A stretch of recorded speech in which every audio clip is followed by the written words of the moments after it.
I'm Laura Wallop. Now, some of my younger constituents have been in touch to ask whether Boris Johnson is going to apologise for the mix-up, the little muddle over their A-level results and the whole not being able to get into university just because they went to a mediocre school business. And I think it's quite clear that Boris Johnson is not going to do so. So I thought that instead I would.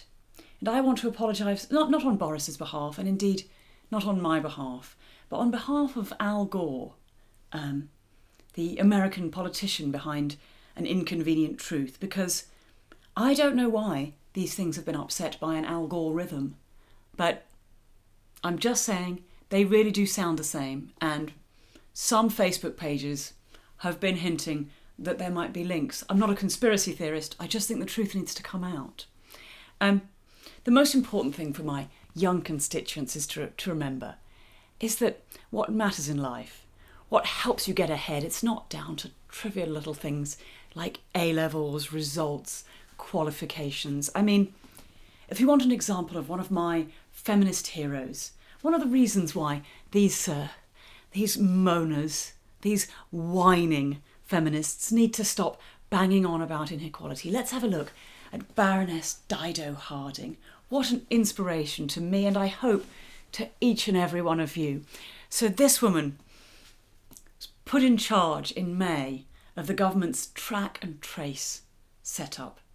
And she got this job despite, let's not forget, being on the board of the Jockey Club, with the organisation that decided it would go ahead with the Cheltenham Festival in early March, which of course led to mass infection. So there she is, a woman whose actions have led to a mass level of infections, taking the job, trying to make sure that we cut back on infections. What an inspiration. She knew nothing about healthcare, no background in healthcare. So there you go. You see, qualifications, trivial. Her background was as chief executive of TalkTalk, the mobile phone company, which itself had been through data breaches, had had all sorts of issues. She was brought on board. Did she deliver? She did not. There was no track and trace app. The whole thing, still to this day, hasn't been launched. And the track and trace manual system, it's not even working. Nobody knows who's supposed to have been called, what's supposed to have been going on. The whole setup is an absolute fiasco. They're now letting the callers, the people who've been working in the call centre, go because there literally isn't any work for them. Did she let this hold her back? She did not. This woman, remarkable, remarkable woman, one of the most gifted peers I've ever met. She's moved on. She's put all of that behind her. She's moved on to bigger and better things.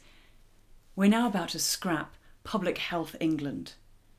And that's actually a branch of our own government, which we're just going to scrap because it doesn't seem to be working very well, even though we set it up.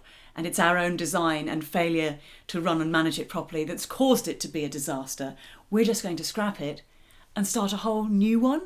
It's called the National Institute for Health Protection, which is a little bit like, the People's Front of Judea. We're just sort of renaming things because these are not the droids you're looking for.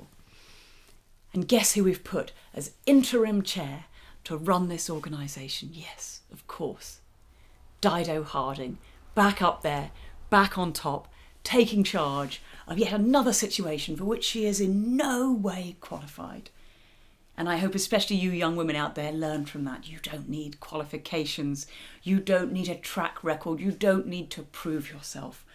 All you need to do is blissfully bolster on, insisting that Boris Johnson's doing a marvellous job, and you'll be amazed at the opportunities that our country can afford you. Good luck to you all.